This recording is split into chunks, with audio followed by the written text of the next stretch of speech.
Film ini menceritakan tentang siswi yang bernama Yojin yang pindah dari Seoul ke sebuah desa kecil karena sering diganggu dan disakiti.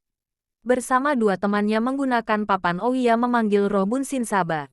Arwah yang datang dipikir adalah Kim In Sok. Mereka meminta pada arwah itu untuk memberi kutukan pada beberapa siswi yang menindas mereka. Sebelumnya mereka bertiga sudah diberitahu agar jangan membuka mata sewaktu terjadi pemanggilan arwah oleh seorang dukun yang mereka minta bantuan. Jika tidak, akibatnya bisa fatal. Mereka bisa kerasukan oleh arwah tersebut. Tapi hal itu ternyata tidak dituruti oleh Yeonjin. Pada waktu pemanggilan arwah dia membuka matanya. Dan saat itu sang arwah membuntuti Yeonjin. Bahkan dia memakai Yeonjin untuk membalas dendam. Kematian beberapa siswi yang tidak wajar membuat semua orang yang ada di desa tersebut berpikir bahwa kematian itu ada hubungannya dengan kematian Kim In Sok yang meninggal 30 tahun yang lalu. Kematian mereka sama, yaitu kepala dibakar dengan ditutupi plastik hitam. Yeonjin sendiri akhirnya dikucilkan oleh siswi-siswi yang ada di sekolahnya. 큰 소리로 대답해.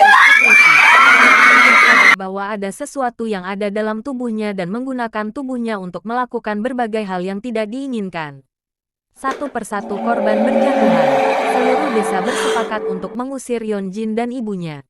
Tapi ada yang menentang hal ini karena ini berhubungan dengan setan. Jadi percuma mengusir mereka.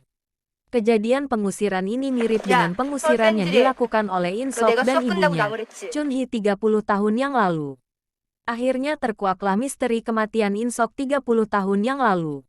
Sama seperti Yeonjin, In Sok pada waktu sekolah di tempat itu menjadi bulan-bulanan oleh geng siswi yang berkuasa.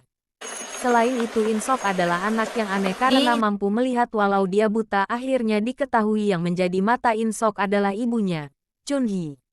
Dia selalu berada di rumah dan menjadi mata bagi In Sok yang buta. Penduduk desa tidak dapat menerima kehadiran mereka. In Sok dibakar hidup-hidup. Sementara Chun Hee, yang menjadi mata anaknya tidak bisa keluar dari rumahnya karena harus menjadi mata bagi anaknya. Padahal rumahnya dibakar oleh penduduk. Akhirnya mereka tewas dan kejadiannya kembali terulang 30 tahun kemudian. Semua menyangka bahwa yang meneror desa itu adalah arwah In Sok.